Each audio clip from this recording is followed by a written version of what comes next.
Je suis à Djamé, bien sûr que le 4e pont passe par Djamé. Je suis à Djamé, bien sûr que le 5e pont passe par Djamé. Le 5e pont est à Djamé.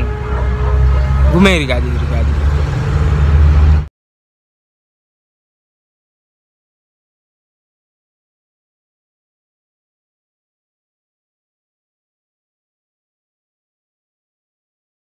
J'habite à Djamé, bien sûr que quand je passe à ma tranche d'âge, quand je passe dans les rues, les gens pensent que je suis voleur.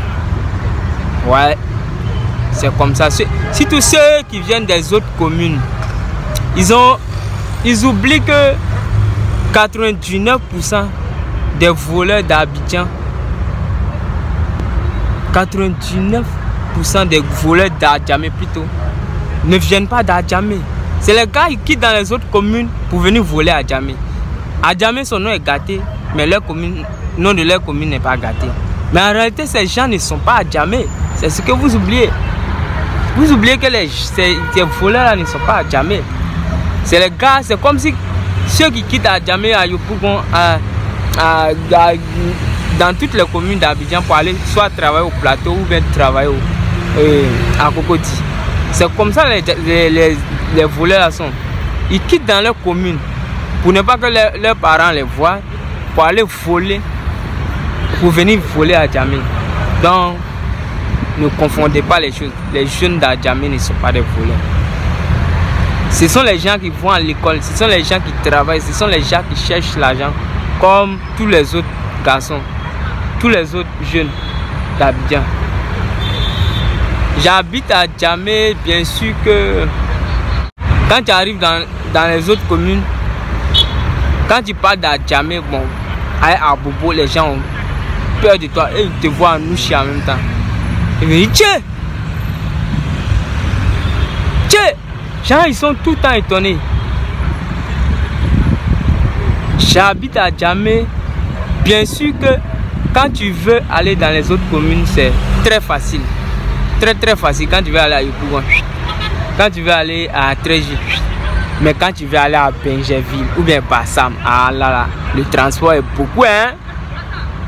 Mais sinon Yopougon, souvent même 100 francs, tu as Yopougon, 200 tu as Yopougon. Dans les autres communes, Tréji, 300, en tout cas, tu es à l'aise. Je suis à Djamé, bien sûr que nous on n'a pas de problème d'embouteillage. Bon, je veux dire qu'il y a un embouteillage à Djamé, mais nous, comme on habite à Djamé, on ne sent pas ça. Parce qu'on voit qu'il y a un embouteillage, mais comme nous, on n'est pas concernés par ça, on sent. Genre, ça ne nous gêne pas, quoi. Si les autres veulent, ils n'ont qu'à rentrer à 22h, ça c'est leur problème. Ceux qui vont à Yopougon, ça c'est leur problème. Ceux qui vont à Tréjville, c'est leur problème. En tout cas, nous, on est à Djamé. Je suis à Djamé, bien sûr que quand tu veux partir à Cocody, tu peux marcher souvent même. Quand tu veux partir au plateau, tu peux marcher souvent pour aller au plateau. Il y a des coins même à Djamé comme Saint-Michel, côté GSPM, le quartier qu'elle a, je sais pas si c'est tes axes. Il suffit seulement de faire quelque part, tu es déjà au plateau ou bien à Cocody. Je suis à Djamé, bien sûr que le carrefour de l'Indénier est à Djamé. Les gens, c'est pas plateau. C'est pas un débat, c'est une information. Je suis à Djamé, bien sûr que quand les policiers te voient à Djamé, ils sont très sévères avec toi. Surtout quand tu portes ton sac à dos. Ils sont très sévères avec toi. Je vais vous raconter une histoire. La dernière fois, j'ai quitté quelque part et puis j'avais mon sac à dos sur mon dos. Et puis les policiers m'ont vu. Bon, j'étais assis dans les jardins publics là, tellement que le soleil était tellement chaud. Je vais m'asseoir dans un jardin public. Et puis il y a 2 policiers qui m'ont interpellé que moi d'ouvrir mon sac. J'ai dit moi je n'ouvre pas mon sac. Il dit moi d'ouvrir mon sac. Il dit moi je ne peux pas ouvrir mon sac. J'ai fait quoi?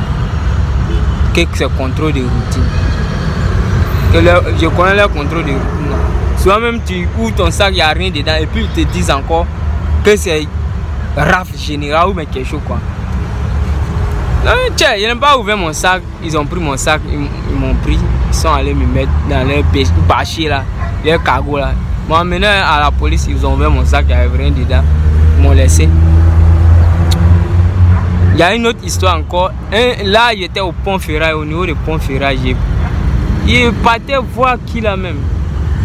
Là-bas, il y a agression là-bas à tout moment, surtout les nuits. Donc, ce jour-là, j'avais porté mes léquets.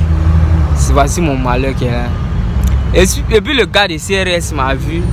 Il me voit, il dit que les pièces. Au fait, moi, j'étais de l'autre côté, de l'autre côté, il y a plusieurs voies, donc j'étais de l'autre côté, au niveau du pont. Donc le gars a traversé pour venir me voir que tes pièces. Moi, il ne va pas discuter. Je suis un bon citoyen, je suis un bon Ivoirien. Un Ivoirien nouveau, comme dit le président. Il a enlevé mes pièces, il lui a donné. Il me dit raf systématique. Il dit aïe, raf systématique là, ça veut dire quoi? Et non, allons. Il dit il a attrapé mon habit ici. Me traîner jusqu'à là-bas. Et puis maintenant quand on devait monter dans le cargo là, il y a le gros cargo là. Il y a un qui était assis là-bas. Il dit aïe, mais j'ai montré ma pièce, tu veux quoi encore? J'ai montré ma pièce, tu connais mon identité. Et puis il n'a même pas regardé ma pièce. Quand il a enlevé la pièce en même temps, il dit le gars dit raf systématique. Donc quand il a enlevé, il dit aïe, il a enlevé ma pièce, tu te donnes. Tu vois, quand tu as l'âge, notre âge à jamais, c'est difficile. Et les gars pensent que tu es un voleur. En tout cas, tout ce qui est mauvais là, tu as ça. Donc, il y avait un qui était assis dans le cargo là, et puis un corps habillé. Il dit, mais il t'a présenté sa pièce, tu veux quoi encore? C'est là, par chance pour moi, hein. Par chance pour moi, le gars là m'a laissé. Sinon, il allait partir moi ce jour-là. Il dit,